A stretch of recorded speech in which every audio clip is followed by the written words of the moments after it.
Okay. तो friends, कल pricing में मैंने आपको कुछ मेथड्स बताए थे और बड़े इम्पोर्टेंट उसमें कुछ चीज़ें थी जो मैं आज फिर जस्ट फॉर रिवीजन से मैं रिवाइज करूँगा। जैसे एक मार्कअप प्राइसिंग था। मार्कअप प्राइसिंग का मतलब होता है कि जो कास्ट आती है उसके ऊपर एक मार्जिन ऐड कर लिया जाता है, दैट इज़ बिटवीन 10 to 30%। जो जिस हिसाब से मार्केट में रेट्स जो मार्कअप हैं, कोई कास्ट में 20% जोड़ रहा है तो मार्केट प्रैक्टिस के हिसाब से हम लोग भी चलते हैं। और या जहाँ कास्ट ज़्यादा है वहाँ पर लोअर रेंज में मार्कअप ऐड करते हैं। जहाँ पर कास्ट ज़्यादा अगर हमारी निकल रही है कास्ट ऑफ प्रोडक्शन तो मार्जिन कम कर लेते हैं ताकि मार्केट से प्राइस जो है बहुत ज़्यादा डिफर ना करे। ठीक है। और तो मार्कअप एक था। Second was the absorption cost price, यानी वो कास्ट जो है वो प्राइस रखी जाए जिससे कि हमारा वेरिएबल के साथ साथ फिक्स्ड कास्ट भी एब्जॉर्ब हो जाए। ठीक है, फिक्स्ड कास्ट भी हमारा रिकवर हो जाए, इसको बोलते हैं एब्जॉर्प्शन कास्ट प्राइसिंग। इसमें टोटल कास्ट निकालते हैं और टोटल कास्ट के हिसाब से जो है उसमें मार्जिन जोड़ करके फिर प्राइस निकाला जाता है। नो, अभी टोटल कास्ट और भी एक जगह ऐड करते हैं। इस टोटल कास्ट का मतलब होता है कि fixed cost and variable cost, machinery और जो प्लांट के ऊपर लागत लगी हुई है उसकी भी कास्ट जोड़ लेते हैं और एक एस्टिमेटेड वैल्यू निकालते हैं कि कितना प्रोड्यूस करेंगे और कास्ट टोटल निकाल लेते हैं, fixed plus variable and plus margin जोड़ करके, और total number to be produced in the factory उससे डिवाइड कर देते हैं तो पर यूनिट जो है प्राइस निकल आता है। ठीक है। Third was the target return pricing. Target return pricing में कि हम जो है एक टारगेट बना लेते हैं कि हम साल में इतना प्रोड्यूस करेंगे और इतना हम सेल करेंगे, या 50,000 पर मंथ हम सेल करेंगे। तो 50,000 पर मंथ अगर हम 50,000 यूनिट्स पर मंथ सेल करेंगे तो 50,000 यूनिट्स के प्रोडक्शन में 50,000 यूनिट्स के को प्रोड्यूस करने में टोटल कितनी कास्ट आती है। Okay, that is important. पहले कास्ट निकालते हैं और उसके बाद जो है उसमें फिर मार्जिन एंड देयर आफ्टर मतलब इन्वेस्टमेंट कितना हमारा है और उस पर रिटर्न हमने क्या फिक्स किया। एग्जाम्पल आपको बताते हैं। सपोज कर लीजिए कि हमने इस पर छोटे छोटे सवाल भी आ सकते हैं। तो आज हम लोग एक छोटी सी एक्सरसाइज करेंगे, टारगेट रिटर्न प्राइसिंग।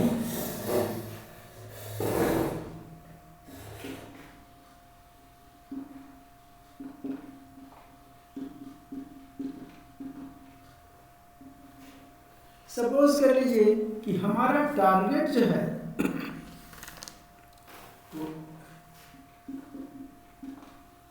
इन्वेस्टमेंट है 10 लाख।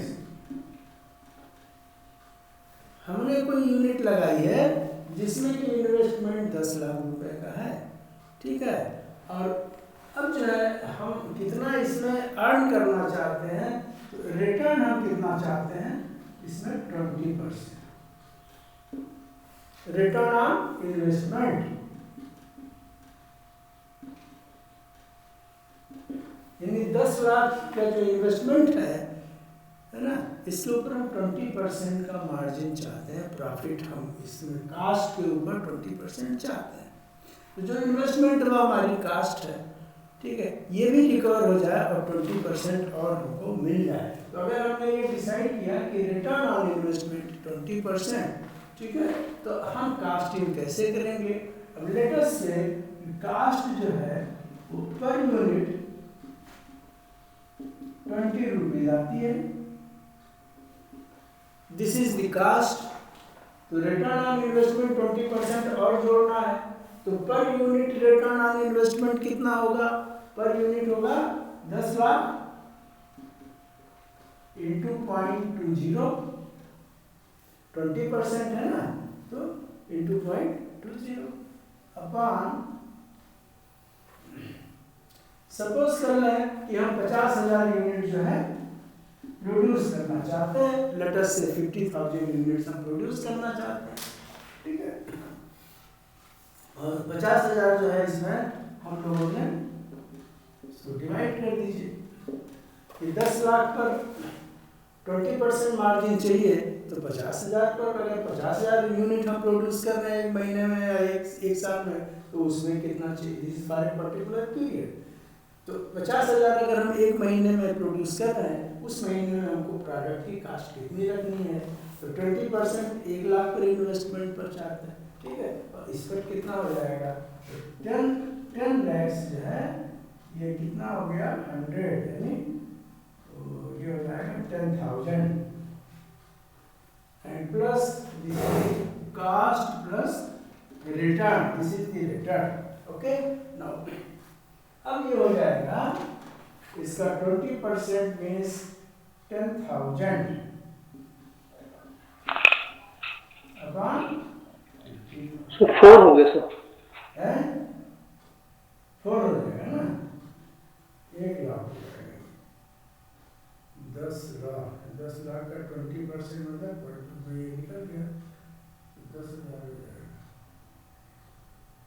कहीं गलत हो रहा है, 1,00,000 का 20%, ओके, 10,00,000 का 20% है, target units to be produce 20, तो ये 4 होगा, कैसे निकालना था यार, 10,00,000 का मतलब हो गया 1 2 3 4 5 6, सर कॉस्ट प्लस 20 प्लस 4 हो जाएगा 24 टोटल प्राइस, हाँ और 4 जिसमें कास्ट 20 हो गया और प्लस ये जो है सर 20% 20%, जो 20/100 हो जाएगा ना यहाँ पे, 10,00,000 के बदल में 20% का मतलब 100 होगा, तो हो गया 100 और प्लस 20 है, ओके ओके ओके, तो ये 2,00,000 हो गया ना, ये हो जाएगा 2,00,000, 10,000 इंटू 20, ओके, 10,000 इंटू 20, तो ये 2,00,000 हो गया अपन 50,000, तो कास्ट जो है हो जाएगी 24 रुपये, ठीक है। इस तरह से टारगेट जो है रिटर्न, टारगेट कितना आपको रिटर्न चाहिए उसका टारगेट पहले बना देते हैं। अब सवाल यह है कि हमने ये जो प्राइस डिसाइड किया है वो इस यूनिट पर डिसाइड किया है 50,000, अगर ये यूनिट जो है हम नहीं प्रोड्यूस कर पाते हैं तो फिर हमारा ये जो है सारा कैलकुलेशन वो हमारी प्रॉफिटेबिलिटी को अफेक्ट करेगा। तो टारगेट रिटर्न प्राइसिंग में जो टारगेट हमारा है प्रोडक्शन का, दैट मस्ट बी अचीव, ये कुछ ड्रॉबैक है इसमें। और next was the marginal cast,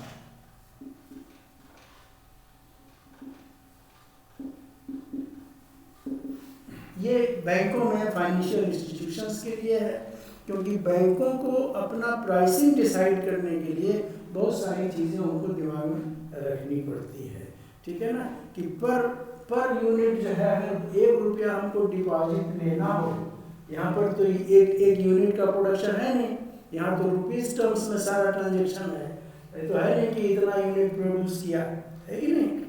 तो यहाँ पर क्या है, अगर 1 रुपया डिपॉजिट लाना है तो कितना जो है इसके लिए खर्चा पड़ेगा, ठीक है, और उसको एडवांस जब करेंगे तो उसमें रिस्क प्रीमियम क्या होगा, एक्सेट्रा एक्सेट्रा।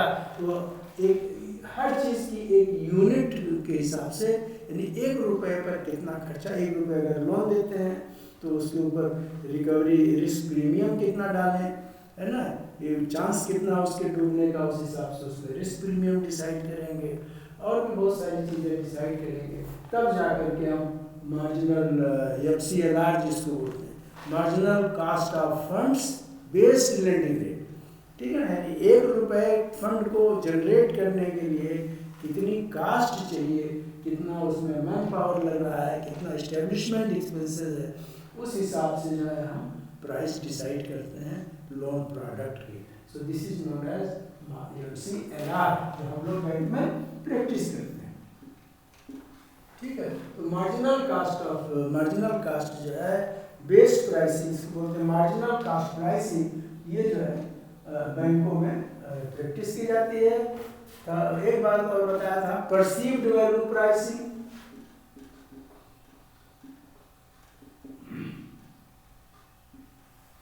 ठीक है, मतलब ये देखते हैं कि उसका परसेप्शन क्या है।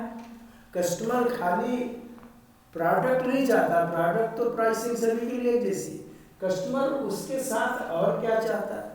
जैसे हवाई जहाज में जाओगे तो डेस्टिनेशन तो सबका एक है, लेकिन एक बिजनेस क्लास बना हुआ है, ठीक है ना, एक इकोनॉमी क्लास बना हुआ है। बिजनेस क्लास का किराया बहुत ज़्यादा है, इकोनॉमी क्लास का कम है।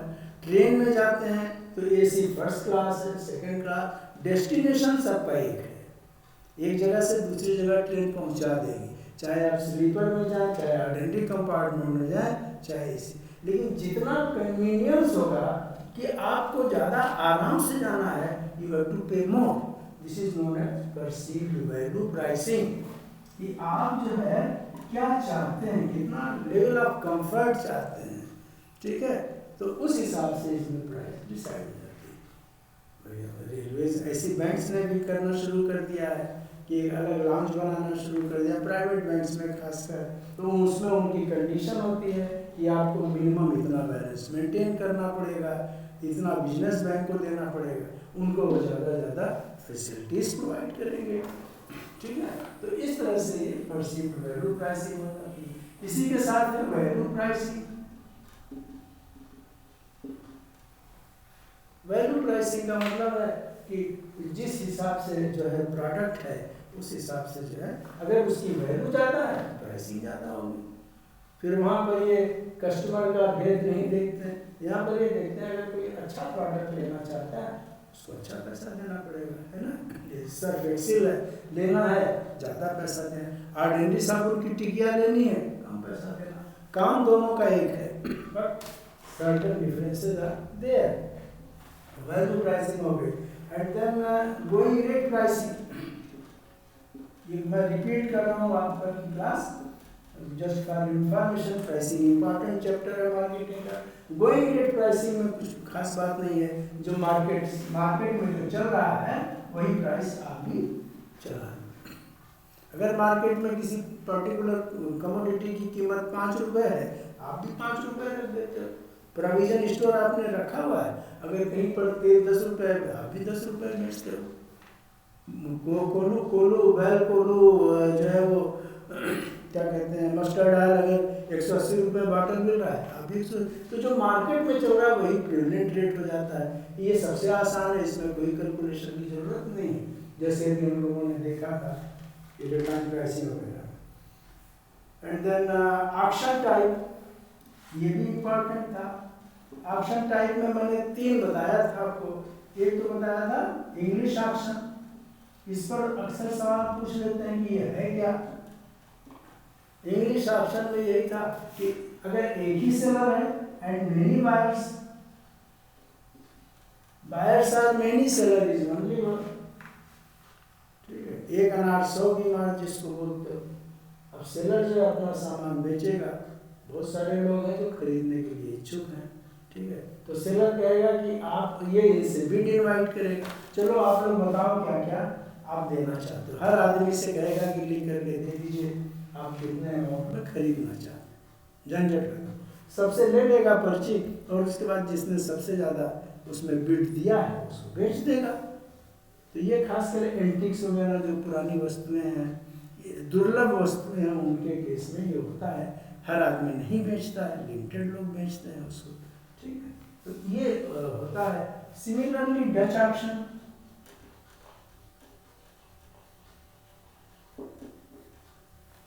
डच ऑक्शन में सेम पोजीशन है।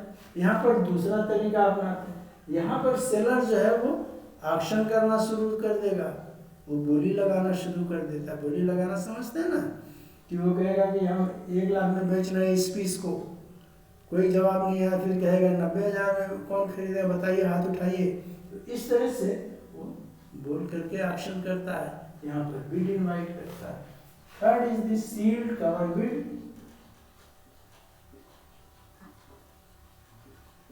ये ऐसा है जो एडवांस में हम पहले ही बता देते हैं कि ये चीज़ बेचना चाहते हैं, और जिसको जिसको लेना है वो सील कवर में अपना इंटेंशन जो है हमको दे दे कितने में खरीदना चाहता है, और फला तारीख को ये जो है लिफाफे खोले जाएंगे।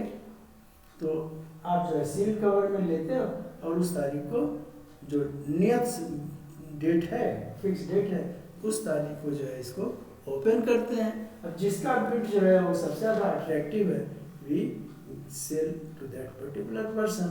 ये खासकर बैंक्स हैं, है ना, पीएसयूज हैं, पब्लिक सेक्टर अंडरटेकिंग्स हैं, ये जब कोई चीज़ नीलाम करते हैं तो सील्ड कवर लगाते हैं। ठीक है, खासकर जैसे सरफेसी में आप एक्शन लेते हो, कोई प्रॉपर्टी बेचना है तो सील्ड कवर में बिड इनवाइट करते। तो this was the auction pricing, इसको बोलते हैं ऑक्शन प्राइसिंग। इसी क्रम में था group pricing. Next, group pricing का मतलब जब ग्रुप बार्गेन करके कोई सामान खरीदता है तो कोई भी आपकी प्राइसिंग होगी उससे कम जो है इसको बेचना पड़ेगा, क्योंकि आपका बल्क में मटेरियल जो है या बल्क में चीज़ें बिक रही है। बैंक में क्या होता है, ग्रुप में कोई कंपनी है, ठीक है, बैंक HAL है सपोज कर लो, हिंदुस्तान एरोनॉटिक्स लिमिटेड है, ओके, वहाँ पर बैंक में जो है वो मेन बैंकर जो है पंजाब नेशनल बैंक है। तो HAL के लोग कहेंगे भाई हम जो है आपसे हमारे एम्प्लॉइज़ के लिए 2 व्हीलर चाहिए, आप क्या टर्म्स एंड कंडीशंस। तो बैंक का जो भी एप्लीकेबल रेट है तो बैंक अपने बोर्ड से या कॉम्पिटेंट अथॉरिटी से डिस्कस करके कम से कम रेट इनको कोट करेगा, क्योंकि बैंक का ज़्यादा से ज़्यादा प्रोडक्ट जो है वो निकल सकता है, बिक सकता है ना। मैक्सिमम ऑटो लोन एक साथ आपको 100-150 मिल सकते हैं एम्प्लॉइज़ के, या हाउसिंग लोन मिल सकते हैं 40-50 एक ही जगह, जहाँ रिकवरी भी आसान है, सबकी सैलरी आ रही है, वहाँ से कट के पैसा आ जाएगा। ठीक है, तो इसको बोलते हैं ग्रुप हाउसिंग। यहाँ थोड़ा कास्टिंग कम हो जाती है, प्राइस कम हो जाता है, लेकिन वॉल्यूम बढ़ जाता है, जिसकी वजह से प्रॉफिटेबिलिटी बढ़ जाती है। ठीक है, तो ये हो गया group price. This one different strategies, अलग अलग टाइप की एक्टिविटीज़ हैं, बिजनेस एक्टिविटीज़ हैं, जहाँ पर अलग अलग तरीके से प्राइस डिटरमिन की जाती है। Okay, now we will discuss the pricing strategies. Again very important, pricing strategies क्या हैं। Okay, pricing strategies.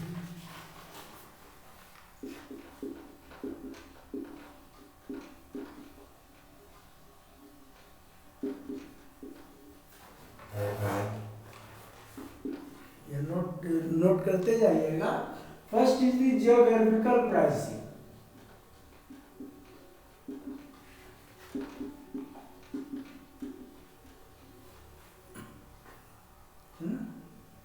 Pricing strategy, अभी तक हम लोग मेथड्स डिस्कस कर रहे थे। Now this is the pricing strategy. First is the geographical pricing means what?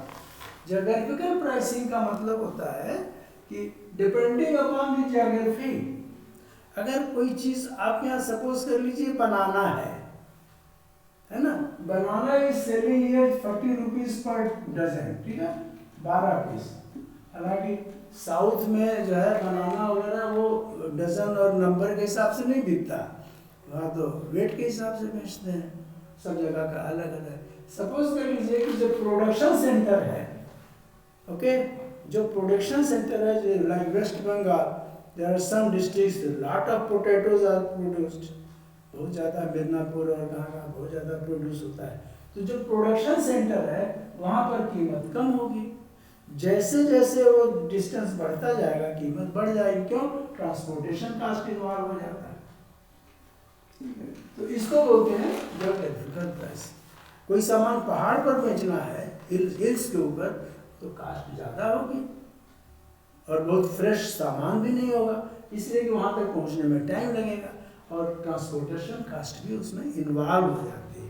तो when the price is decided on the basis of geography, ठीक है, प्रोडक्शन सेंटर से बहुत दूर अगर कोई जगह है वहाँ पर सामान बेचा जा रहा है तो कास्ट जो है नेचुरली बढ़ जाएगी, ठीक है, क्योंकि इंटरमीडिएट बीच में other cost are also involve, तो प्राइस भी उसकी आपको ज़्यादा तय करनी पड़ेगी।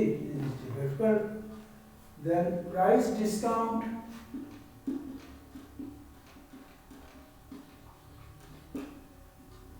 And allowances. Price discount allowances, इसमें कोई आपको बताना नहीं है। when we allow some discount 10% 15%, कि अगर आप खरीदेंगे 10%, 2 पीस खरीदेंगे 10% डिस्काउंट अलाउ कर देंगे ना। हम लोग बार्गेन भी करते हुए कुछ डिस्काउंट कर दीजिए, है ना, तो दाम में कुछ कम कर देता है। एक ये भी स्ट्रेटेजी होती है सामान बेचने के लिए। डिस्काउंट भी लॉस में ना जाए, बट मार्जिन ऑफ प्रॉफिट थोड़ा रिड्यूस कर देते हैं, तो प्राइस में डिस्काउंट अलाउ कर देते हैं। आप भी डिस्काउंट अलाउ करते हो, कैसे करते हो कि इसके लिए सर्विस चार्ज इतना होगा। फेस्टिवल सीजन में जो है अगर आप लोन लेते हैं तो आपको सर्विस चार्ज वेव किया जाता है। रेट ऑफ इंटरेस्ट में इतने % का जो है वो हम लोग रिबेट करेंगे या डिस्काउंट अलाउ करेंगे। सो लाइक दैट ना, रेट ऑफ इंटरेस्ट आधा % कम चार्ज करेंगे आपसे।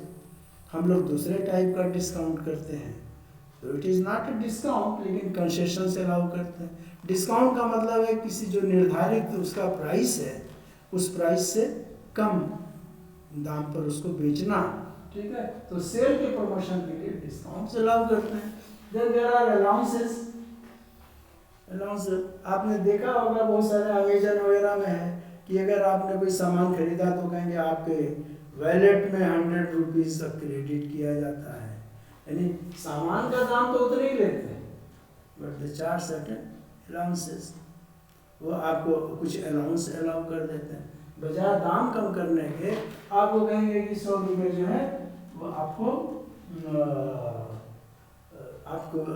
जब नेक्स्ट आप परचेज करोगे तो उसमें कम कर दिया जाएगा। Like that some allowances are given, जिसमें भी कैश अलाउंस, या फिर बिजनेस डीलिंग्स में होलसेलर अपने रिटेलर से बोलता है अगर आप ज़्यादा बेचोगे तो आपको जो है इतने क्विंटल हम एडिशनल दे देंगे विदाउट एनी कास्ट, ठीक है। Like that so some additional allowances are given. This is known as price discount and allowances. ये थोड़ा सा उसमें फर्क है। Then psychological pricing.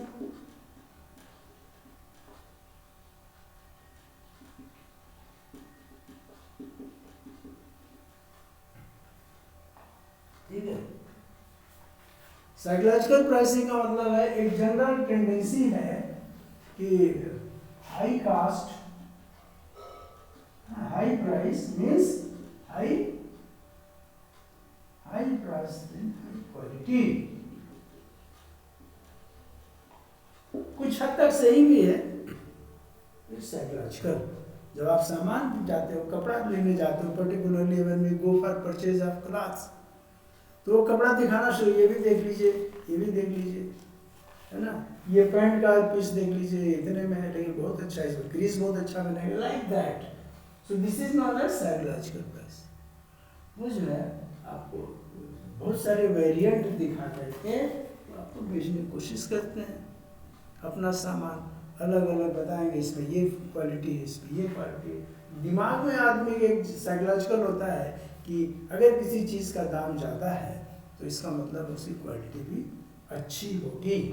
एक ये भी चीज़ उससे डिसाइड कर लेते हैं कि अगर हम कोई अच्छी चीज़ है तो उसका दाम भी ज़्यादा रखते हैं, ताकि साइकोलॉजिकली लोग जो है उसको खरीदने के लिए जो है they should be tempted to purchase it because of the quality, है ना। हाई साइकोलॉजिकल प्राइसिंग हो गया।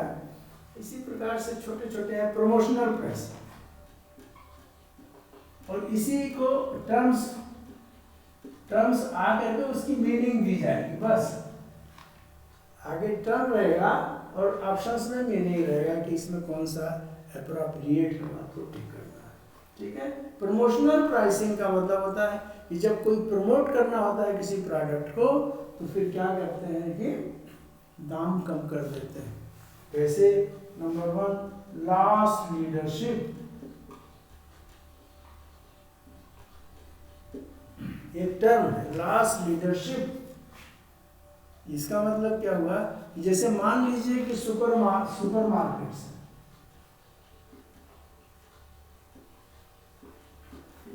अब सुपरमार्केट में आप जाओगे तो you are getting everything. Retailers के यहाँ जाओगे तो शायद एक ही जगह सारा सामान ना मिल पाए, तो आप सुपरमार्केट में जाएं। इसलिए ये क्या करेंगे कि ये जो है बहुत सारी चीज़ों का दाम रिटेलर से कम करके बेचते हैं। लाइक बिग बाजार, क्या है बिग बाजार है ना, बिग बास्केट, विशाल मेगा मार्ट, ये लोग क्या करते हैं दाम कम करके, ताकि कस्टमर्स इनके यहाँ ज़्यादा से ज़्यादा अट्रैक्ट हों। उस प्रोसेस में लास्ट लीडर्स मैंने to become leadership, to regain the leadership in the market, वो क्या करते हैं कि कुछ हद तक नुकसान भी सह लेते हैं। रिटेलर्स के वो जो प्राइस, रिटेलर जिस प्राइस पर बेचता है उससे कम प्राइस पर ये बेचना इनको पड़ता है, तभी माल में कोई जाएगा, अदरवाइज कोई जाएगा नहीं खरीदने के लिए। तो this is the last leadership. Even जो ऑनलाइन सेलिंग प्लेटफॉर्म्स हैं like Amazon and Flipkart, they also sell something. उसमें जो भी ट्रेडर्स हैं जो बेच रहे हैं, टू रिगेन देयर पोजीशन, ज़्यादा से ज़्यादा उनका प्रोडक्ट जो है बड़े लार्ज स्केल पर जो है लोग देखते हैं उनको। अमेजन जब आप खोलो तो आपको सब सारी कैटलॉग दिखाई देता है, तो चीज़ों के दाम कम, उसमें लिखा भी होता है इतना प्राइस, उसके नीचे लिखा हुआ जो पेमेंट करना है वो प्राइस क्या है। This is because of the last leadership. If you want to be leader in the market, you have to sell the goods at a low price. ठीक है, किसके कंपेरिजन में, as compare to the retail या retailers, ठीक है, उनके comparison में, इसको बोलते हैं लास्ट लीडरशिप। दूसरा है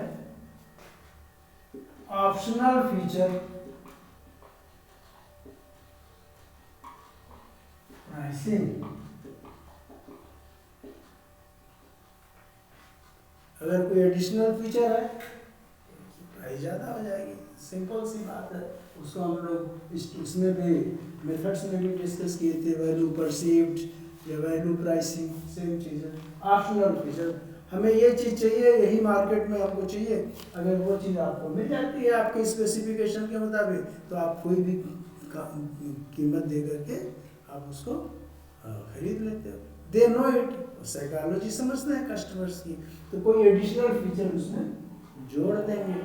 ठीक है, तो अगर आपको उस स्पेसिफिकेशन के लिए चाहिए, प्रोडक्ट वही है but it has some additional feature जिसके लिए आप ज़्यादा पैसा दे रहे हो, this is known as optional feature pricing.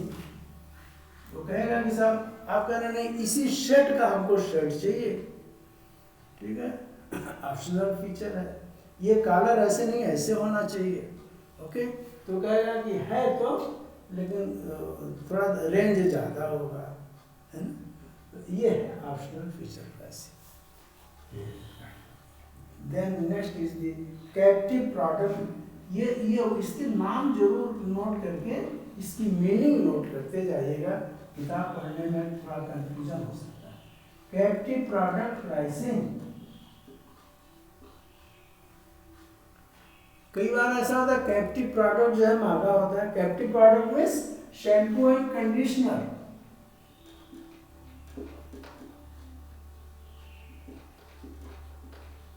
ये भी एक प्राइसिंग। शैम्पू हमारा बिक जाए रामदेव जी का, है ना, रामदेव जी का शैम्पू बिके तो उसका कीमत नहीं बढ़ेगा, लेकिन अगर उन्हें कंडीशनर है तो कंडीशनर में दाम बढ़ा, आप शैम्पू के चक्कर में इसको भी खरीद, because this is a captive product. आजकल जो है कोई शैम्पू तो लगाता नहीं अगर कंडीशनर ना हो तो, है ना, तो कंडीशनर से थोड़ा बाल जो है सॉफ्टनेस आ जाती है और शाइनिंग हो जाता है, यही सब चीज़ें होती हैं इसमें।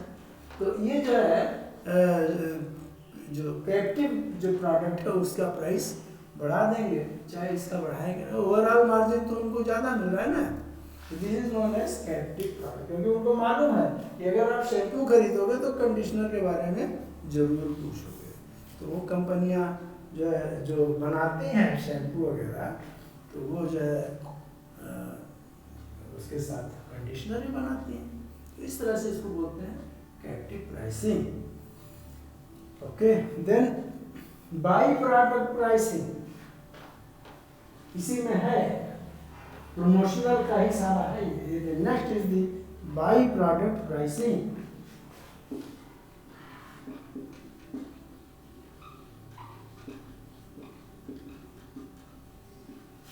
ठीक है, petrol, fertiliser, petrol and car, petrol का दाम बढ़ता है, कार का भी दाम बढ़ जाता है। ठीक है, इन पेट्रोल के ऊपर जो भी डिपेंडेंट है फर्टिलाइजर है, fertiliser is produce from petroleum product, this is a petroleum product. ठीक है, जो पेट्रोल का जो पेट्रोलियम प्रोडक्ट है और जो बाई प्रोडक्ट है उसी से फर्टिलाइजर बनता है। तो अगर पेट्रोल का दाम बढ़ेगा और आप फर्टिलाइजर बेच रहे हैं तो इसका आप भी दाम बढ़ा दोगे। This is not by product pricing. If the price of main product increases, seller of the by-product has to increase the price of by-product, क्योंकि इसको महंगे में मिलेगा ही, है ना, महंगे में महंगा मिलेगा। बिजली का अगर रेट बढ़ जाए तो कास्ट ऑफ प्रोडक्शन बढ़ जाएगा, कास्ट ऑफ प्रोडक्शन बढ़ जाएगा तो चीज़ों के दाम बढ़ जाएंगे। ठीक है, तो this is the bye-product. Petrol, petroleum है, फर्टिलाइजर। ओके, सिमिलरली जैसे molasses and sugar, sugar mill में जब शुगर बनाते हैं मिल में तो उसका जो कचरा निकलता है ना, दैट इज मोलासेस। इससे क्या है, लीकर बनाया जाता है। तो अगर शुगर का दाम बढ़ेगा मोलासेस का भी दाम बढ़ेगा, क्योंकि जब शुगर का दाम बढ़ा तो जो शुगर केन वाले हैं वो कहेंगे हमको ज़्यादा प्राइस, तभी तो शुगर का दाम बढ़ता है। शुगर केन का दाम अगर बढ़ेगा तो शुगर का दाम बढ़ जाए, और सिमिलरली जो उसका बाई प्रोडक्ट है मोलासेस, उसका भी दाम बढ़ जाएगा, या लीकर का दाम बढ़ जाएगा, क्योंकि ये इसी से लीकर बनाया जाता है, इसका भी दाम बढ़ जाएगा। तो this is the by product pricing. Okay, and then it is the product bundling pricing।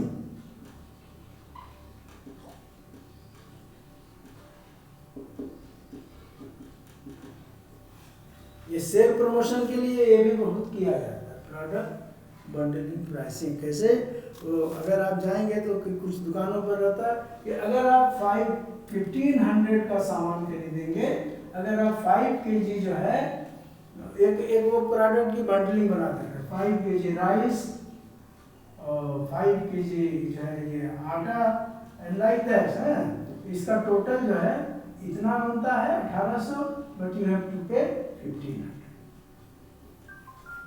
तो प्रोडक्ट की बंडलिंग करके वो प्राइस डिसाइड करते हैं, इंडिविजुअल आइटम से मतलब नहीं, वो सारा जोड़ लेंगे और उसके बाद कीमत कम करके कर देंगे कि अगर आप ये लेते हैं इसके साथ इतना ये लेते हैं तो आपको इतने में ही पड़ेगा, like that is known as product bundling pricing. Again important is market skimming pricing. ये टर्म बहुत इंपॉर्टेंट है, मार्केट स्कीमिंग प्राइसिंग। स्कीमिंग का मतलब दूध लेना, दूध लेना जानते हैं ना, काऊ का दूध हम लोग निकालते हैं ना काऊ का, तो यही चीज इसमें भी। कोई प्रोडक्ट जो है जब मार्केट में नया आता है उसका कोई कंपटीटर नहीं होता है, ठीक है, तो बिजनेसमैन क्या करेगा, मैक्सिमम प्राइस उसका वसूलता है, क्योंकि जिसको जरूरत होगी उसको खरीदना ही खरीदना। तो मार्केट में जब कोई कंपटीशन नहीं होता और प्रोडक्ट मोनोपोली होती है तो प्राइस भी उसका ज्यादा होता है। जो भी कीमत वो मांगेगा वो उस पर हमको खरीदना पड़ेगा, क्योंकि हमारे पास कोई ऑप्शन अवेलेबल नहीं है। तो किस केस में होता है, when the product first time market में आता है।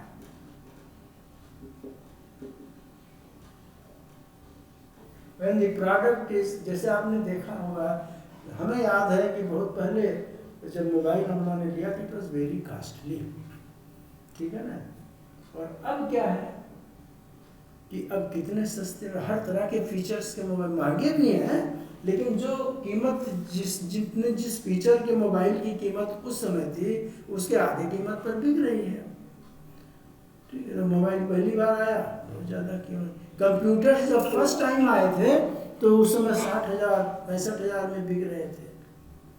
आज एक पूरी रेंज है 25,000 40,000 की, जो आपको ठीक लगे सूटेबल हो कर लीजिए।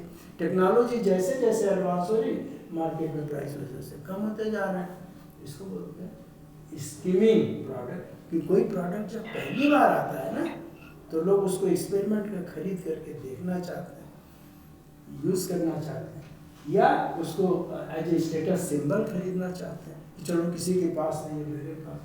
तो स्कीमिंग में जो है ज़्यादा से ज़्यादा पैसा वसूलने का कंसिडरेशन है। when the product is introduced for the first time, market penetration,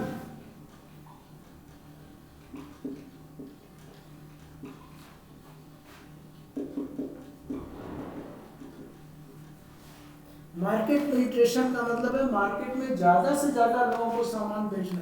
जब स्कीमिंग का मतलब है कि जब पहली बार आए ज़्यादा से ज़्यादा पैसा वसूलना। अब यहाँ पर क्या है कि product is introduced in the market. अब हम चाहते हैं वॉल्यूम बढ़ा जाए, वॉल्यूम बढ़ जाए, ज़्यादा से ज़्यादा लोग इसको खरीदें प्रोडक्ट को। ओके, मैक्सिमम लोग खरीदें। तो मार्केट में पेनिट्रेट करने के लिए क्या करेंगे? प्राइस कम कर देंगे, प्राइस इज लोअर। तो सेल बढ़ाने की एक भी स्ट्रेटेजी है। प्राइस कम कर दो, लोग जो खरीदना शुरू कर देंगे। ठीक है, तो इसको बोलते हैं मार्केट में। मार्केट में ज़्यादा से ज़्यादा लोगों को तक पहुंचने के लिए प्राइसेस को कई बार कम कर दिया जाता है। Okay, my dear friends, this was the price, very important chapter. अब बैंक प्राइसिंग पर आते हैं हम लोग। बैंक प्राइसिंग, बैंक की जो प्रोडक्ट है वो किन चीज़ों के ऊपर डिपेंड करती है? तो बैंक प्राइसिंग ये दो चीज़ों के ऊपर डिपेंड करती है, interest cost and servicing cost. ठीक है, जब कोई लोन देना है तो हम ये देखेंगे किस रेट पर डिपॉजिट हमने लिया था, उससे कम पर तो लोन देंगे नहीं, क्योंकि जो डिपॉजिट का रेट है वो तो डिपॉजिटर को हमें देना है ना, we have to make payment. किस रेट पर हमने डिपॉजिट लिया था वो कंसीडर करेंगे, एंड सबसे सर्विसिंग कास्ट क्या है। और यही चीज़ मार्जिनल कास्ट ऑफ लेंडिंग में जो मेथड है उसमें ये दोनों चीज़ों का कंसिडरेशन है। सर्विसिंग कास्ट का मतलब उस पर कितना स्टाफ का एक्सपेंडिचर हो रहा है, बाकी चीज़ों का कितना एक्सपेंडिचर हो रहा है, सारा कुछ जोड़ करके तब हम प्राइसिंग डिसाइड करते हैं। ठीक है, now next is factors impacting bank pricing. Bank pricing किन किन चीज़ों से इन्फ्लुएंस्ड है, क्या क्या फैक्टर्स हैं जो बैंक प्राइसिंग को इन्फ्लुएंस करते हैं? Factors influencing bank pricing. Number one, note कर लीजिए, number one is the risk factor, interest. Interest का एनपीएस है।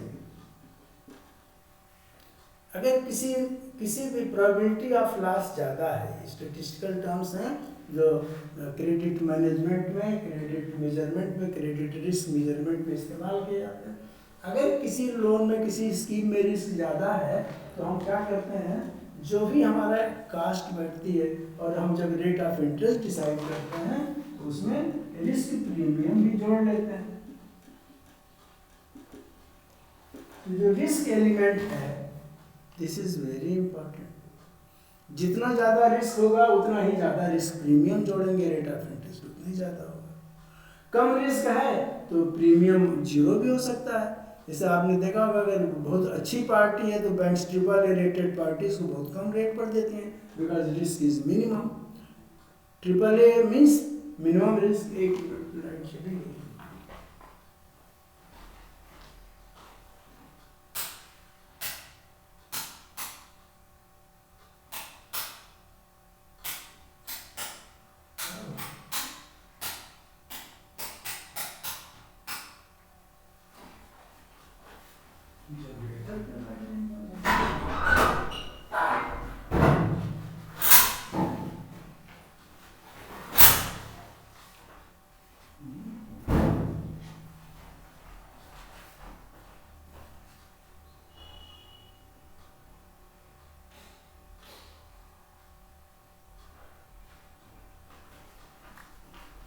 एक सेकंड रुकिएगा, मैं आ रहा हूँ।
ओके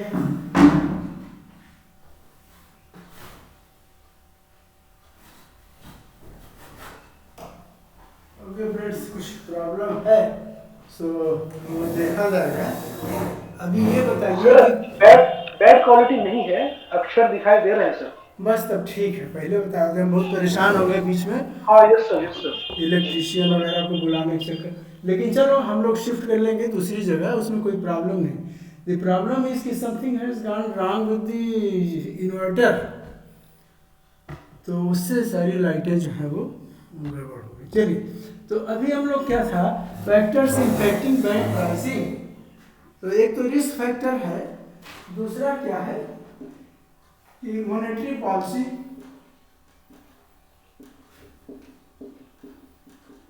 है ना। अभी बहुत सारे लोन हमारे क्या हो गए हैं, वो रिपो लिंक्ड हो गए हैं। रिपोलिंग लेंडिंग रेट्स RLLR उसको बोलते हैं। पर्टिकुलरली SME के एडवांस हैं या सर्विस सेक्टर के एडवांस हैं, जो छोटे छोटे लोन हैं वो रिपो से लिंक हो गए।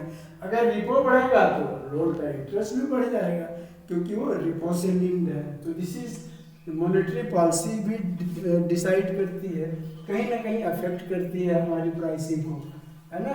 And third is the capital adequacy.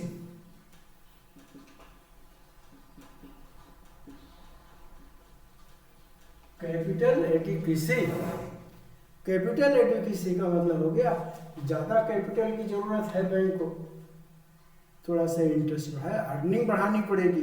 तो अर्निंग बढ़ाएगी, अगर कैपिटल जो है वो एडिक्वेट है तो कोई दिक्कत नहीं। लेकिन कई बार बैंकों की कैपिटल जो है वो स्ट्रेस में हो जाती है, ठीक है। कैपिटल एडिक्वेसी रेशियो जो है उसको मेंटेन करना बहुत आवश्यक है।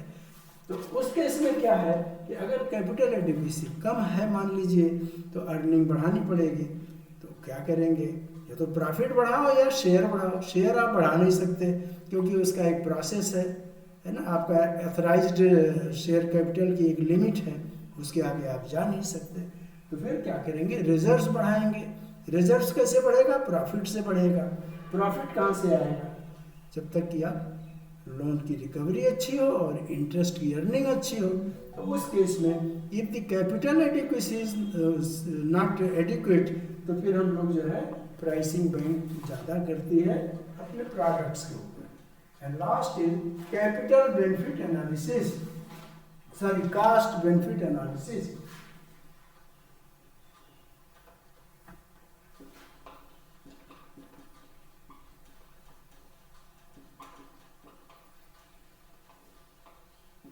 बैंक ये भी देखते हैं कि भाई हमको कितना ब्याज देना है, क्या हमारा खर्चा पड़ रहा है, और कितना हम जो है हमको मतलब बेनिफिट कितने में होगा, लोन पर हमें कितना चार्ज करना चाहिए।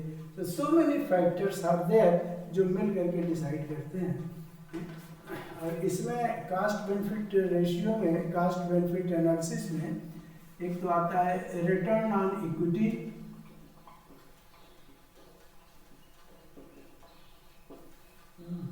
दूसरा आता है risk adjusted return on capital, RAROC, जिसको हमने थोड़ा सा डिस्कस भी किया। Risk adjusted return on capital, इस प्रोसेस में आप इसको समझ लें। यानी अगर ज़्यादा रिस्क है तो ज़्यादा बैंक जो है उसमें प्रीमियम, रिस्क प्रीमियम चार्ज करेगा। तो इसको बोलते हैं risk adjusted return on capital, RAROC, ठीक है। सो फ्रेंड्स, ये कुछ चीज़ें थी। Pricing I think we have completed, और इसमें और कोई खास चीज़ नहीं है, ठीक है। इतना ही देख लेना सफिशिएंट। और इसके आगे एक छोटा सा चैप्टर है, वो है डिस्ट्रीब्यूशन।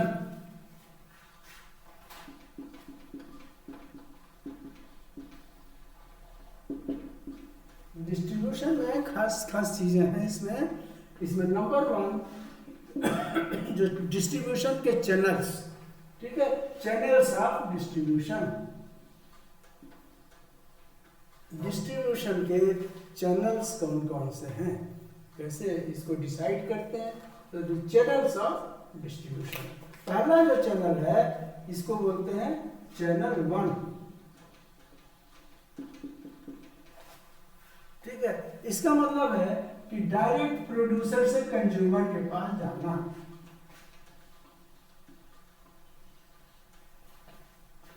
ठीक है। प्रोड्यूसर से, जैसे मान लीजिए पेरिशेबल गुड्स हैं। पेरिशेबल गुड्स का मतलब जो जल्दी खराब हो जाता है, सब्जी है, वेजिटेबल्स आर पेरिशेबल गुड्स। क्या होगा, पेरिशेबल गुड्स जो है वो चूंकि खराब हो जाएंगे, तो वो क्या करते हैं, सब्जी वाले प्रोड्यूसर सीधे मार्केट में ला करके कंज्यूमर को बेचता है। तो there is a direct channel, this is the direct selling. Channel 1 में डायरेक्ट सेलिंग होती है, प्रोड्यूसर या मैन्युफैक्चरर जो है वो सीधे कंज्यूमर को सामान देता है, okay. This is number 1। Number 2 क्या है, चैनल 2। चैनल 2 का मतलब होता है कि देयर इज ए प्रोड्यूसर, ठीक है, या होलसेलर, ऐसे there is a producer and there is a dealer and then there is a consumer. इसमें दो दो दो जो है वो इंटरमीडियरीज इन्वॉल्व होती है। प्रोड्यूसर तो खैर इंटरमीडियरी नहीं है, only one intermediary is involve. यहाँ पर कोई इंटरमीडियरी नहीं था। यहाँ पर क्या है कि प्रोड्यूस किया और सीधे डीलर की, ट्रैक्टर है, ट्रैक्टर की एजेंसी है ना, तो उसका जो है कोई ऐसा तो है नहीं होलसेलर है ट्रैक्टर का, हर ट्रैक्टर की एजेंसी तो एक ही तो होती है। मैन्युफैक्चरर से सीधे उसके यहाँ ट्रैक्टर डिलीवर हो जाता है और डीलर से सीधे कंज्यूमर तक पहुँच जाता है। सिमिलरली मारुति कार की एजेंसी है, वहाँ पर केवल एक चैनल इसमें बीच में है, वन इंटरमीडियरी इज इन्वॉल्व, है ना। सीधे मैन्युफैक्चरर से डीलर के यहाँ कार आती है और वहाँ से कंज्यूमर तक पहुँच जाती है। Third is the channel third channel में क्या है ये हम लोग देख लें। थर्ड चैनल का मतलब होता है, चैनल 3 का मतलब होता है कि जब यहाँ पर प्रोड्यूसर है and wholesaler AC area, retailer, consumer. तो जो थर्ड चैनल है इसमें दो इंटरमीडियरीज इन्वॉल्व हो जाते हैं, प्रोड्यूसर एंड होलसेलर, तो इसको बोलते हैं चैनल 3। ओके, तो ये 3 चैनल हो गया। और पेरिशेबल गुड्स है, ये हो जाएगा। कंज्यूमर ड्यूरेबल्स है चैनल 2, तो इसको एग्जाम्पल के रूप में नोट कर लीजिए। चैनल 1 इज पेरिशेबल गुड्स, है ना, पेरिशेबल गुड्स के लिए, या कुछ ऐसे रॉ मटेरियल है, रॉ मटेरियल वाला सीधे मैन्युफैक्चरर को ही बेचेगा, उसका कस्टमर मैन्युफैक्चरर है ना। तो कुछ एक गुड्स ऐसे हैं जो डायरेक्ट, जिसमें कोई भी इंटरमीडियरी इन्वॉल्व नहीं होता, कोई एजेंसी इन्वॉल्व नहीं होती। ओके, एंड सेकेंडली चैनल 2, उसमें एक इंटरमीडियरी इन्वॉल्व हो गई, and then channel 3। Okay, channel 3 में क्या है कि यहाँ पर दो इंटरमीडियरी इन्वॉल्व हो जाती है, जहाँ पर मार्केट में कंपटीशन बहुत है, गुड्स बल्क में है, ठीक है ना, वो एक चैनल से एड्रेस नहीं हो पाएंगे, तो वहाँ पर जो है ये, या सेल बहुत लार्ज स्केल पर करनी है, जिन गुड्स की सेल बहुत लार्ज स्केल पर करनी होती है, वहाँ पर पहले होलसेलर को दिया जाता है, and wholesaler manages the retailers, retailers manage the consumers. Okay, आ गई लाइट, थैंक गॉड, पता नहीं क्या गड़बड़ी थी। तो फ्रेंड्स, ये जो है देयर आर डिफरेंट चैनल्स जिससे कि मार्केटिंग जो है, डिस्ट्रीब्यूशन डिसाइड होता है। तो अब आते हैं हम लोग, तो ये चीज़ें थी। कई बार वो कहते हैं कि प्रोडक्ट का फैक्टर्स कौन कौन से हैं जो कि चैनल को इन्फ्लुएंस करते हैं, है ना, चैनल सिलेक्शन को। तो पहला था प्रोडक्ट कैरेक्टरिस्टिक। प्रोडक्ट का कैरेक्टरिस्टिक क्या है, पेरिशेबल है, कंज्यूमर ड्यूरेबल है। तो जिस तरह का प्रोडक्ट है, इंडस्ट्रियल प्रोडक्ट है, रॉ मटेरियल है, वहाँ चैनल 1 होगा। कंज्यूमर ड्यूरेबल है, चैनल 2 होगा, ठीक है ना। ऑटोमोबाइल्स है, चैनल 2 होगा। पेरिशेबल गुड्स हैं, चैनल 1 होगा। ओके, और कुछ ऐसी चीज़ें हैं जहाँ पर कि बहुत ज़्यादा लार्ज स्केल पर वॉल्यूम कर है या ज़्यादा कंपटीशन है, देन चैनल 3 होगा। क्योंकि ज़्यादा कंपटीशन अगर प्रोडक्ट का है तो बेचने के लिए हम ज़्यादा चैनल्स का इस्तेमाल करेंगे। हर चैनल अपने प्रॉफिट अर्न करने के लिए बेचने का प्रयास ज़्यादा करेगा, ज़्यादा कस्टमर्स को अप्रोच करेगा। तो this is how the channel is decided. Characteristics में 2-3 चीज़ें देख लें। फैक्टर्स इन्फ्लुएंसिंग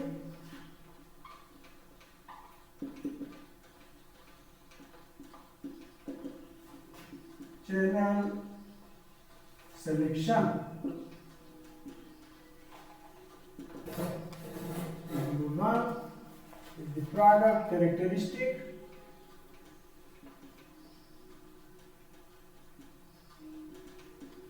अभी हम लोगों ने इसको डिस्कस किया था। प्रोडक्ट कैरेक्टरिस्टिक पेरिशेबल है, कंज्यूमर ड्यूरेबल है, या लार्ज इस तरह के प्रोडक्ट है, वॉल्यूम बहुत ज़्यादा सेल का है, वहाँ पर हमको थर्ड चैनल करना पड़ेगा। Second is the market characteristic.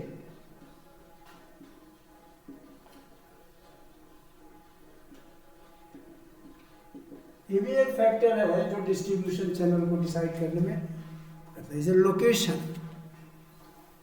Location कहाँ है, मार्केट का लोकेशन क्या है, लोकेशन वेजिटेबल से लोकली जो है वो मार्केट में बिकता, वहाँ चैनल वहाँ हो सकता है। कई बार यहाँ प्रोड्यूस हो रहा है और कहीं और जहाँ, तो फिर क्या करेंगे, बीच में एक डिपो बना देंगे, है ना, वहाँ पर जो है एक होलसेलर यहाँ पर सप्लाई करेंगे, वो अपने एरिया में अलग अलग वो करेगा। So the location is very important. Size,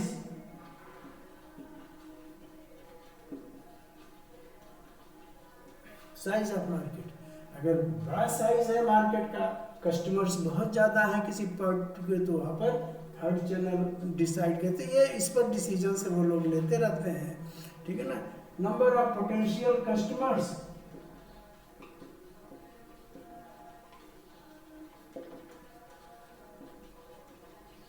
number of potential customer, potential customers की संख्या अगर ज़्यादा है चैनल ज़्यादा हो जाएगा, अगर संख्या ही कम है तो बहुत ज़्यादा चैनल बढ़ा के क्या करेंगे, आगे एक डीलर बीच में रखेंगे और माल बेचना शुरू कर देंगे।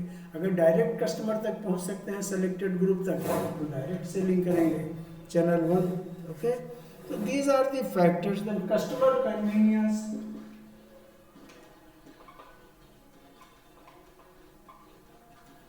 जिसमें वो जो ग्रासरी आइटम्स हैं, फॉर एग्जाम्पल ग्रासरी आइटम्स है, तो ग्रासरी आइटम्स के लिए जो है वो कस्टमर रिटेलर्स के पास जाना पसंद करेगा और घर के पास लेना पसंद करेगा, तो वो जो रिटेलर तो वहाँ पर चैनल 3 का यूज़ होगा। इस तरह से इसको करते हैं। देन कंपटीशन, अगर प्रोडक्ट का कंपटीशन ज़्यादा है देन वी विल डिसाइड कि भाई इसमें ज़्यादा से ज़्यादा चैनल, जितना ज़्यादा कंपटीशन होगा उतना ही ज़्यादा जो है चैनल आपको रखना पड़ेगा। Okay, so then product line,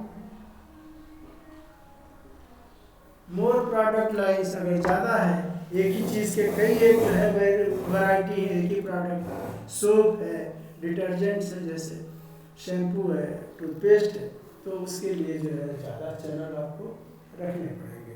तो ये कुछ एक ख़ास चीज़ें थी जो डिस्ट्रीब्यूशन में थी। और अब है इसका लास्ट, एक बात समझ नहीं आई, एक मिनट, अब बताओ क्या है सर। ज्यादा चैनल होने से प्राइस ज्यादा महंगा हो जाता है ना। प्राइस ज़्यादा नहीं होगी, देखो ये डिपेंड करेगा कि मार्केट का साइज, कस्टमर्स कितने हैं, तो दाम तो ज़्यादा हो ही जाता है। मेडिसिन में क्या है, कंपटीशन भी ज्यादा हो और प्राइस ज्यादा हो तो वहाँ पे नो डाउट, लेकिन उसके बिना काम नहीं चलेगा ना, उस चैनल के बिना। जैसे मेडिसिन, फार्मा में क्या है, फार्मा में कास्ट का 3-4 टाइम्स जो है, जो कास्ट आती है उसका 3-4 टाइम्स प्राइस जो है डिसाइड होता है, क्योंकि उसमें चैनल्स बहुत हैं। आप देखें तो वहाँ पर इतने चैनल्स हैं कि हर कंपनी का तो सेल्स रिप्रेजेंटेटिव है, और उसके बाद हर कंपनी होलसेल मार्केट में पहले बेचती है, होलसेल मार्केट वाला 15% 20% डिस्काउंट देता है, होलसेल मार्केट से फिर आकर के वो रिटेल के पास आती है, छोटे छोटे मेडिसिन शॉप्स हैं। तो ये इसका एक डिस्ट्रीब्यूशन चैनल है, इसके बिना ये मार्केट में डिस्ट्रीब्यूट होना बहुत मुश्किल है। अब मेडिसिन ऐसी है कि एक मेडिसिन के 10 तो मैन्युफैक्चरर हैं, अलग अलग फीचर्स, अगर रिप्रेजेंटेटिव ना हो तो कोई इतना बड़ा होशियार साइंटिस्ट तो है नहीं कि वो समझ जाए कि कंपोजिशन से इसका मतलब क्या है। तो there are so many factors that decide channel. उसी हिसाब से प्राइस भी डिसाइड होती है, इसमें कोई दो राय। सिगरेट्स वगैरह हैं, इस तरह के हैं जो चीज़ें हैं, इसमें भी क्या है, इतना कंजम्पशन है, होलसेलर है तो उसका रिटेलर है तो कंज्यूमर है ना, और दाम भी उसी हिसाब से हर साल दाम बढ़ता है, फिर गवर्नमेंट को टैक्स भी उस पर लगता है। चलिए, चैनल्स फॉर, जो ज़्यादा सवाल आता है वो बैंकिंग सर्विसेज के लिए चैनल्स क्या क्या हैं, how the banking services are distributed, है ना, इस पर थोड़ी सी चर्चा करें कि जो है बैंकिंग सर्विसेज जो है वो कैसे डिस्ट्रीब्यूट होती हैं। जैसे फॉर एग्जाम्पल ब्रांच ब्रांच भी तो चैनल है, ब्रांच बैंकिंग, एटीएम्स, एटीएम भी चैनल है, internet banking, mobile banking, telephone banking, है ना। तो ये सारा जो है चैनल है। इंटरनेट बैंकिंग मैंने आप समझ लीजिए ई बैंकिंग जिसको आप बोलते हो, banking bye electronic means, through electronic means. Plastic card, plastic card मतलब डेबिट क्रेडिट कार्ड है ना। तो वो जो है अपना उसी से बैंकिंग कर रहा है, सामान खरीद रहा है, दे रहा है, आपका अकाउंट यहाँ ऑटोमेटिकली डेबिट हो रहा है, ना उसको वहाँ चेक देने की ज़रूरत है, ना चेक को कलेक्ट करने की ज़रूरत है, कोई ज़रूरत नहीं। कार्ड स्वाइप किया, पेमेंट हो गया। So these all are the elements of channels for banking services. Okay. PC personal computer है, कई बार कॉर्पोरेट्स डायरेक्ट लाइन लेती हैं बैंक से, वो अपने स्टेटमेंट ऑफ अकाउंट वहाँ उससे जनरेट कर लेती हैं, वो मॉनिटरिंग देखती रहती हैं क्या क्या ट्रांजेक्शन्स हो रहा है। तो ये सारा जो है वो चैनल है, ठीक है। और उसके बाद these are the different alternative channels, branches हैं। बीसी एंड बीएफ है, banking correspondent and banking facilitator, वो भी हमारा एक चैनल ही है बैंकिंग सर्विसेज को डिस्ट्रीब्यूट करने का, ठीक है। देन कुछ इंटरमीडियरीज हैं, वो भी बैंकिंग सर्विसेज के जो है वो चैनल्स में आते हैं। जैसे कार डीलर है, बैंक आदमी वहीं जा कर के बैठ जाता है। कई कार आप जाइए डीलर के यहाँ, कुछ बैंक वाले बैठे रहते, खासकर प्राइवेट बैंक वाले लाइन से बैठे रहते हैं, उनके लिए उन्होंने अलग डेस्क का अलग एक कार्नर में जगह बना रखी है। ICICI बैंक, HDFC बैंक, और भी बैंक्स होते हैं, SBI है, ठीक है। तो ये जो डायरेक्ट सेल्स एजेंट्स होते हैं ये होते हैं। देन ऑटोमोबाइल डीलर्स, कार वाले हैं, टू व्हीलर वाले हैं, वो भी एक इंटरमीडिएट, कहेंगे आपको हम लोन दे दें, लोन का इंतजाम हो जाएगा, आप पसंद तो करिए पहले कौन सा मॉडल आप पसंद करते हैं। ओके, मोबाइल बैंकिंग हो गया, दीज आर दी। अब आते हैं एक और सवाल जो अक्सर आता है कि risk associated with internet banking. Internet banking में कौन कौन से रिस्क इन्वॉल्व हैं, ठीक है ना। तो चैनल्स का जो हम लोगों ने डिस्कस किया, now we will discuss the risk associated with internet banking. Internet banking में ऑपरेशनल रिस्क है कि नहीं है, बताइए sir. No, operational risk, operational risk समझते हैं, जो मशीन की या आदमी की, मशीन मैन पावर, मशीन इनकी गलती या प्रोसीजर की कमी के कारण होता है, गाइडलाइंस नहीं है, उससे कोई नुकसान हो गया। तो इंटरनेट बैंकिंग में ऑपरेशनल रिस्क इन्वॉल्व है कि नहीं है? है। कैसे है। कैसे जैसे अकाउंट नंबर, ऑपरेशन, और चलो इंटरनेट बैंकिंग में आपने सुना है ना नाम, हैकिंग, फिशिंग है, ये फ्रॉड है ना, ये जो फ्रॉड करते हैं।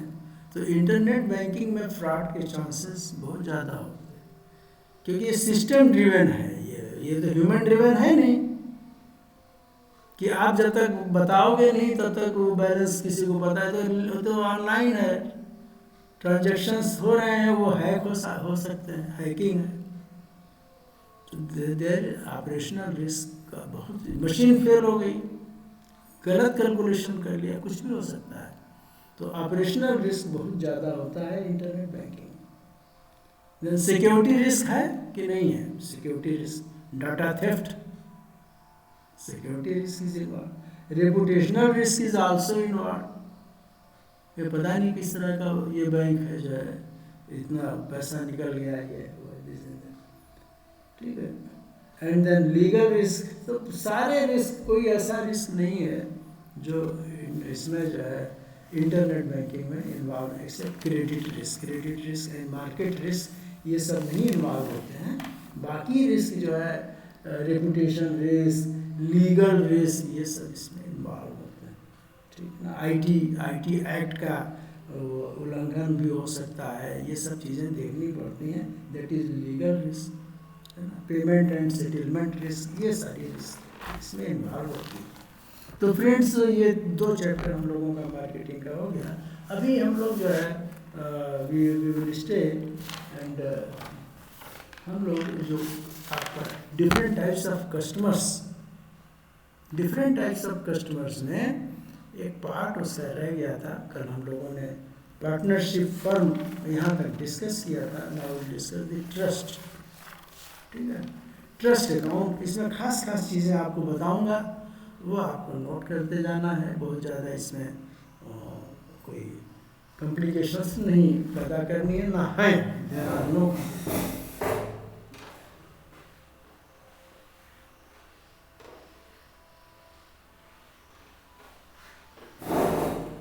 तो एक अकाउंट हो गया trust.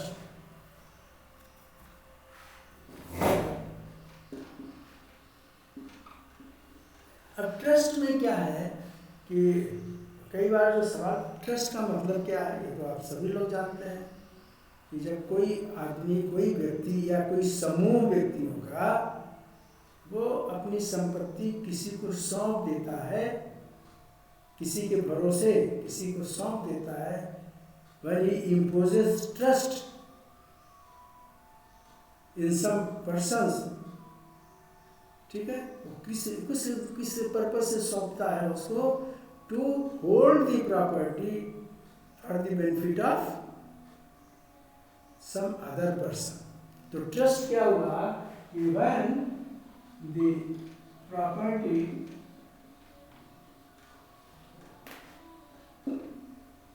Of a person, group, organisation,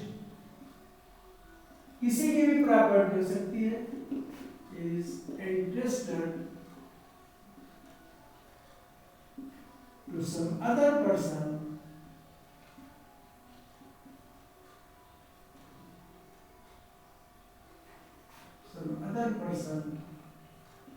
for the benefit of a third person। अब ऐसे समझो, ए की प्रॉपर्टी है, ए ने बी को कहा कि इसकी देखभाल करो और इससे जो पैसा मिले वो सी को दो। तो ट्रस्ट में 3 पार्टियां इन्वॉल्व हैं, ए, बी एंड सी। ए जिसकी प्रॉपर्टी है, जो ट्रस्ट को सौंप रहा है अपनी property, this person is known as the author of trust. इसको बोलते हैं author of trust. Okay, this person is known as trustee, in whom trust is reposed, confidence is reposed, जिसके अंदर विश्वास व्यक्त किया जाता है, उस व्यक्ति को बोलते हैं trustee. This person is known as beneficiary. इतनी चीजें हैं। Trust, author of trust, trustee है। ओके, अब इसको और एक चीज बोलते हैं डोनी, इसको बोलते हैं डोनर।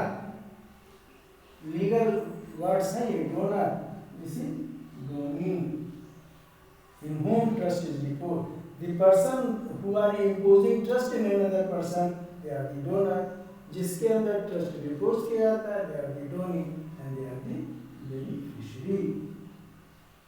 बात वही है, सेम जो भी हम लोगों ने डिस्कस किया था, चीजें वही हैं, नाम बदल गया, ठीक है। और जो दस्तावेज है, डॉक्यूमेंट, जिसमें टर्म्स एंड कंडीशंस ट्रस्ट की बताई गई है, क्या क्या ट्रस्टी करेगा, कैसे बैंक के अकाउंट्स को ऑपरेट करेगा, प्रॉपर्टी को किस किस तरह से मैनेज करेगा, और प्रॉफिट का डिस्ट्रीब्यूशन बेनिफिशियरीज में कैसे करेगा, that document is known as trust deed. ठीक है, वो ट्रस्ट डीड है। बैंक के लिए सबसे ज्यादा इंपॉर्टेंट क्या है, दिस डॉक्यूमेंट।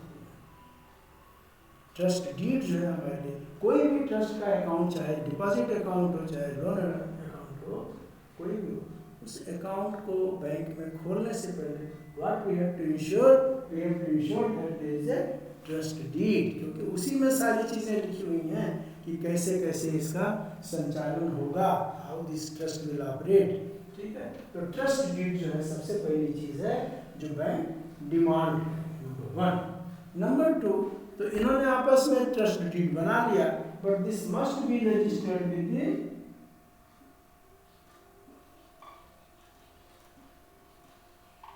ये रजिस्टर्ड होना चाहिए। कहाँ रजिस्टर्ड होना चाहिए ये भी देखो, अब यहाँ से सवाल आना शुरू हो जाता है कि ट्रस्ट डीड या ट्रस्ट को रजिस्टर्ड कहाँ होना चाहिए, क्योंकि जब तक रजिस्टर्ड नहीं है तब तक उसको कानूनी मान्यता, लीगल जो उसको अथराइजेशन वैलिडिटी है वो उसकी नहीं इस्टेब्लिश होती। ठीक है, सो एनी ट्रस्ट डीड या पार्टनरशिप डीड जो है that must be registered with proper authority. अब ट्रस्ट के लिए अथॉरिटी कौन सी, पार्टनरशिप में तो रजिस्ट्रार पार्टनर्स था, यहाँ पर कौन अथॉरिटी है, ये देखिए, ये this is A private trust. Private trust का मतलब है कि हम जो है अपनी प्रॉपर्टी किसी को सौंप रहे हैं, बच्चे माइनर हैं, ठीक है, और हमारी तबीयत बहुत ज़्यादा खराब है, हम जानते हैं कि हम 1 साल 6 महीने के मेहमान हो रहे हैं, हमने ट्रस्ट लिख दिया है, ट्रस्ट डीड तैयार कर दी, किसी रिश्तेदार को ट्रस्टी बना दिया, ठीक है, तो उस केस में ये प्राइवेट ट्रस्ट हो गया। When the number of beneficiaries are limited, 2, 3, 4, ठीक है, जितने हमारे बच्चे हैं उतने के लिए हमने जो है, तो हमारे बच्चे बेनिफिशियरी हो गए, रिश्तेदार ट्रस्टी हो गया, हम ऑथर ऑफ द ट्रस्ट हो गए। Okay, this is the private trust. जो प्राइवेट ट्रस्ट होगा वो कहाँ पर रजिस्टर्ड होगा, इंडियन ट्रस्ट एक्ट,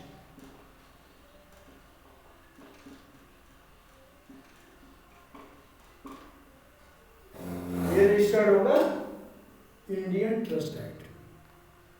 ठीक है, प्राइवेट ट्रस्ट, ये ध्यान देना है आपको, ये सवाल पूछ सकते हैं, प्राइवेट ट्रस्ट है तो वो कहाँ रजिस्टर होगा, रजिस्ट्रेशन उसका किस अथॉरिटी के पास होगा, 3-4, that will be registered with Indian, under Indian trust act. अगर ये पब्लिक ट्रस्ट है, इसको रिलीजियस भी बोलते हैं या चैरिटेबल बोलते हैं,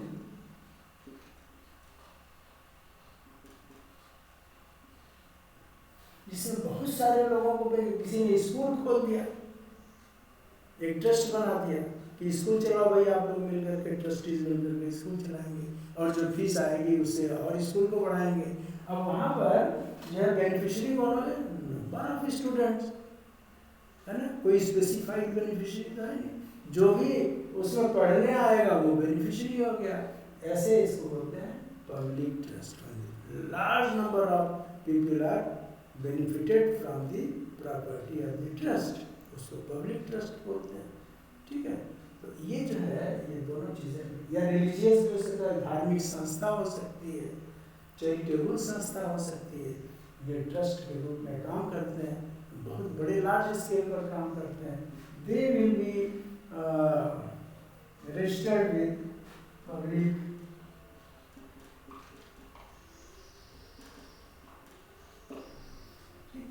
और इसको जो है, इसकी जो अथॉरिटी है, ये तो पब्लिक ट्रस्ट एक्ट में जो है रजिस्टर्ड होंगे, इसकी जो अथॉरिटी है उसको बोलते हैं चैरिटेबल कमिश्नर, चैरिटी कमिश्नर। ये अथॉरिटी इसको इस ट्रस्ट के अंदर जो है रजिस्टर करेगी। इसकी जो अथॉरिटी है उसको बोलते हैं रजिस्ट्रार ट्रस्ट।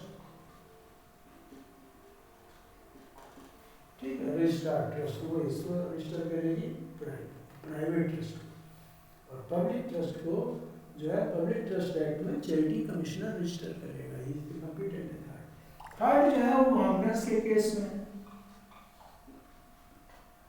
मोहम्मदस के केस में इन्होंने बनाया Waqf board, Waqf act, not board, board तो उसको देखभाल करने के लिए जो ट्रस्टी है वो वक्फ बोर्ड होता है, वक्फ एक्ट। वक्फ एक्ट में ये जो है इसको करेंगे, और किसके पास करेंगे इसका अथॉरिटी अलग है, उसको मुतवली बोलते हैं। मुतावली मुतावली उनके होते होंगे कोई मौलाना वगैरह ये इस तरह के लोग, तो मुतावली जो है कि उसके पास जो है ये वक्फ बोर्ड हो सकता है ये मुतावली। तो इनके यहाँ दूसरा सिस्टम है, ठीक है। बस इससे ज़्यादा आपको जानना इसमें नहीं है। और ट्रस्ट में यही है कि एक चीज़ जो बैंकर के लिए है, जब हम अकाउंट खोलते हैं तो जितने ट्रस्टी हैं सभी से दस्तखत लेते हैं, ठीक है। और ऑपरेशन उनको अलाउ करते हैं जो ट्रस्ट एक्ट में जिनका नाम है, नंबर 1। नंबर 2, अगर किसी ट्रस्ट को लोन देते हैं तो all the trustee have to sign the loan documents. उसमें ये नहीं कि फला आदमी ही जो है ऑथराइज्ड है बैंक के डॉक्यूमेंट साइन करने के लिए, क्यों सारे ट्रस्टी काम में ऐसा नहीं होता है। सारे ट्रस्टी जो है लोन में दस्तखत करेंगे। थर्ड इज कि इन केस ऑफ डेथ हम इसमें ऑपरेशंस रोक देते हैं। अगर ट्रस्ट डीड में लिखा हुआ है कि डेथ हो जाने पर ट्रस्टी के बाकी लोग ऑपरेट करेंगे तो फिर हम उसमें ऑपरेशन अलाउ करते हैं। अगर ट्रस्ट डीड में इस तरह का प्रोविजन नहीं है then we stop the operation. Trust हो गया the Hindu undivided family. Hindu undivided family में 2-3 चीज़ें हैं जो मैं आपको बताऊंगा, इसको बोर्ड में लिखने की जरूरत नहीं है। हिंदू अनडिवाइडेड फैमिली जो है again very important. Hindu undivided family is a creation of law. ये अपने आप नहीं है, ये लॉ में कंपनीज एक्ट में हिंदू अनडिवाइडेड फैमिली क्या है इस पर डिटेल्ड चैप्टर, ठीक है। सो this is a creation of law, ठीक है। अब हिंदू अनडिवाइडेड फैमिली में मेंबर्स कौन कौन से होते हैं? तो सबसे पहले जो ऑल मेल मेंबर्स, जो भी एडल्ट मेल मेंबर्स होंगे वो सारे इसके मेंबर्स होते हैं हिंदू अनडिवाइडेड फैमिली के। All and their wives, mothers, अगर मदर जिंदा हैं तो मदर भी हो जाती है। अगर विडो है कोई उस फैमिली में वो भी है। And then the adult girls, girls जो लड़कियां, जो वयस्क लड़कियां हैं, लड़के, वो सारे जो है हिंदू अनडिवाइडेड फैमिली के मेंबर होते हैं और उनको बोलते हैं को पार्टनर्स। क्या होता है? को पार्टनर्स।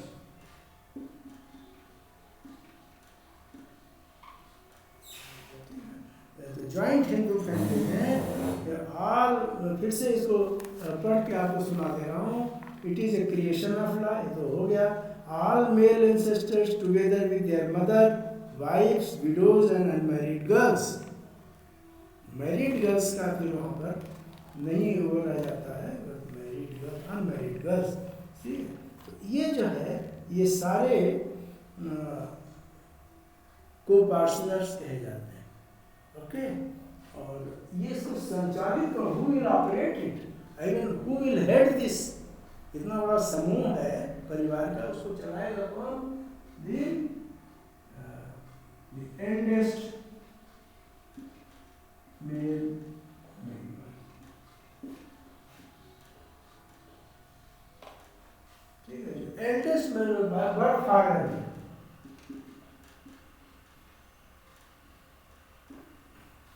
बर्थ ऑर्डर में जो सबसे एल्डेस्ट मेल मेंबर है, मेल इसलिए किया है, 2 मेंबर्स फीमेल भी मेंबर्स हैं। आपने देखा mother, wives, widows and unmarried girls, they are the members, co partners. लेकिन उनको इसलिए हेड नहीं माना गया क्योंकि इसमें he has to move out, he has to go, कई सारे काम इसको देखने होते हैं। तो ये जो है इसीलिए मेल मेंबर्स, ताकि वो जो है बाहर जो भी मूवमेंट का काम है वो बाहर का, he will do it for the sake of convenience. Law में इसको एक रिक्वेस्ट है sir, this man is known as karta, KARTA, और manager of Hindu undivided family और जॉइंट हिंदू फैमिली। हाँ बताइए।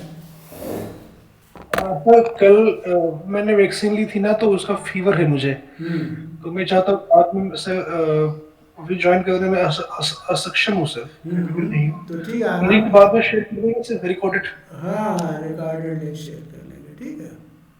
Okay okay okay, no problem. इसीलिए तो नींद सी आ रही है सर। हाँ हाँ ठीक है, आप जाइए नींद है। जाइए, ओके ओके यू गो, ठीक है you can thank you go, okay. Sir.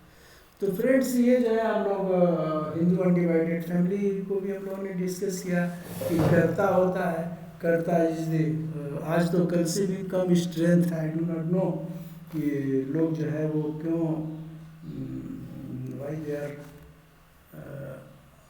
Hesitating to join. छुट्टियां अभी ख़त्म हो गई हैं लगभग, खैर चलिए लेट अस होप कि कल से ठीक हो जाएगा। तो इसमें एक चीज़ आप ये नोट करिए कि कर्ता का जो पावर है, दिस इज़ द पावर इसकी बहुत है।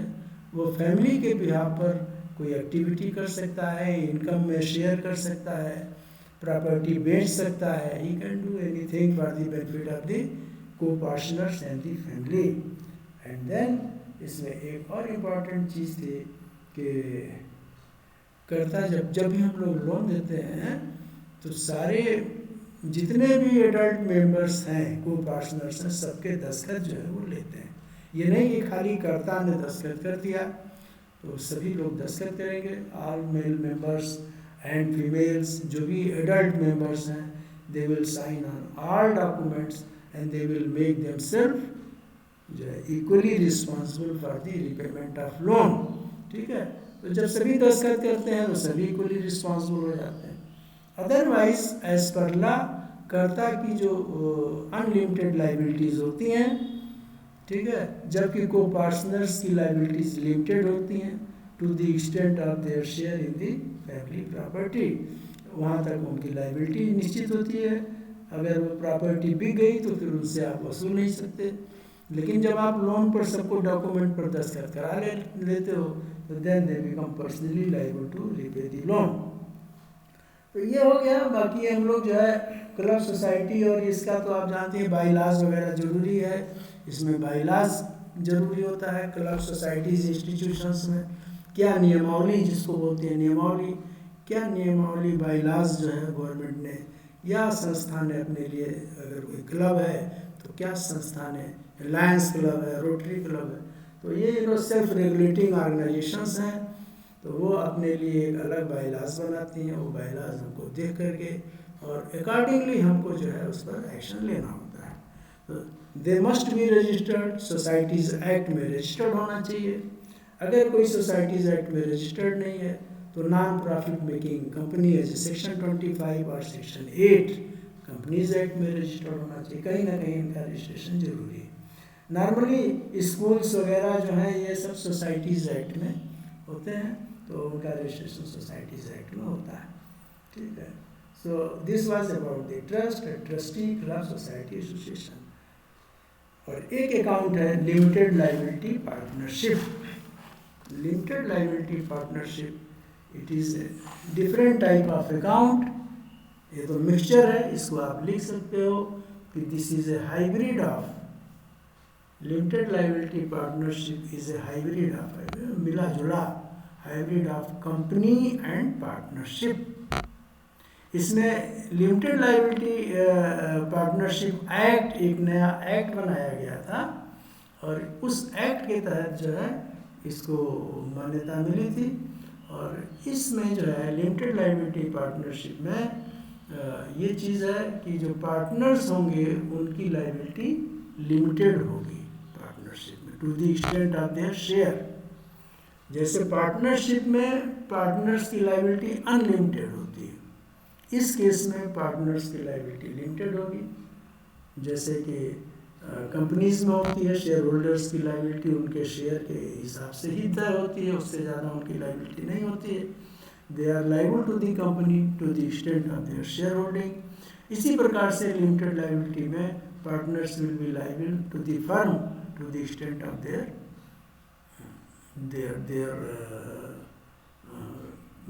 शेयर इन द पार्टनरशिप, उससे ज़्यादा उनका लायबिलिटी नहीं होता है। Number 1।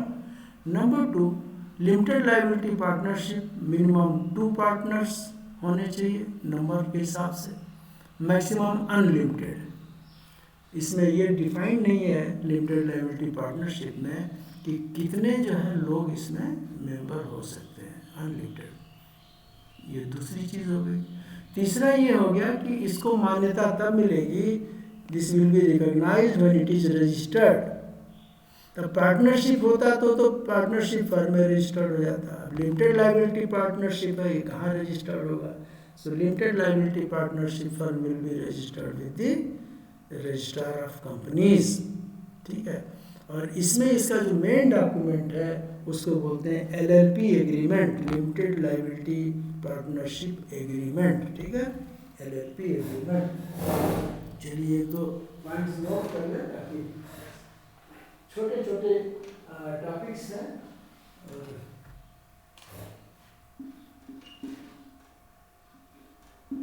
Limited liability partnership account, okay, क्या है कि this is A mix of partnership and company, तो आपने नोट कर लिया।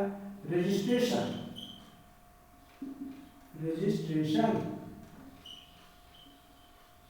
इसका जो रजिस्ट्रेशन होगा इसमें limited ROC company, registrar of companies, ROC registrar of company, ये तो इसका रजिस्ट्रेशन हो गया, ओके। दूसरा क्या है कि number minimum 2, maximum no limit. Minimum number 2 होगा, मैक्सिमम कोई लिमिट नहीं होगी, ये लिमिटेड लाइबिलिटी पार्टनरशिप में। थर्ड इज दी कि यहाँ पर जो LLP एग्रीमेंट है, this is the main document, और यही LLP एग्रीमेंट ये जो है रजिस्ट्रार ऑफ कंपनी यहाँ रजिस्टर्ड होता है, ठीक है, एक ही डॉक्यूमेंट है जो रजिस्टर्ड होता है। Next is there should be minimum 2 designated directors.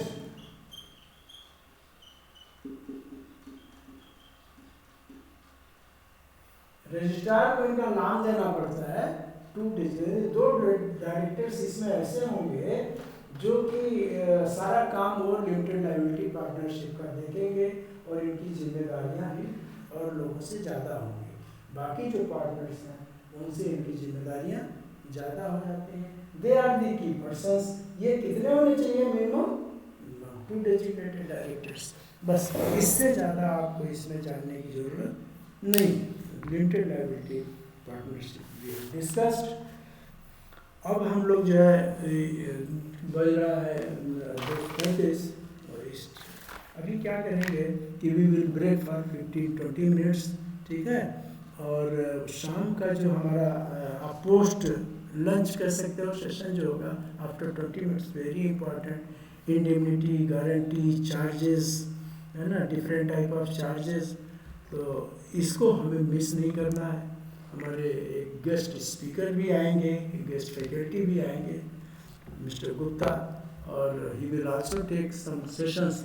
तो friends kindly don't go, numbers are very less, I do not know what people are thinking, लेकिन जो भी है हम लोगों को जो बचे कुचे जो अभी काफ़ी दिन का सेशन बाकी है उसको बहुत ही ध्यान से सुनना है और नोट करना है। तो अभी हम लोग ब्रेक कर रहे हैं और ये है 2 बज के हमारी इस घड़ी के मुताबिक 2:40, so by 3 o'clock we will again meet after 20 minutes, ठीक है। तब तक आप ब्रेक ले लें, सिस्टम को ऐसे रहने दीजिएगा, यहीं से हम लोग शुरू करेंगे, ओके।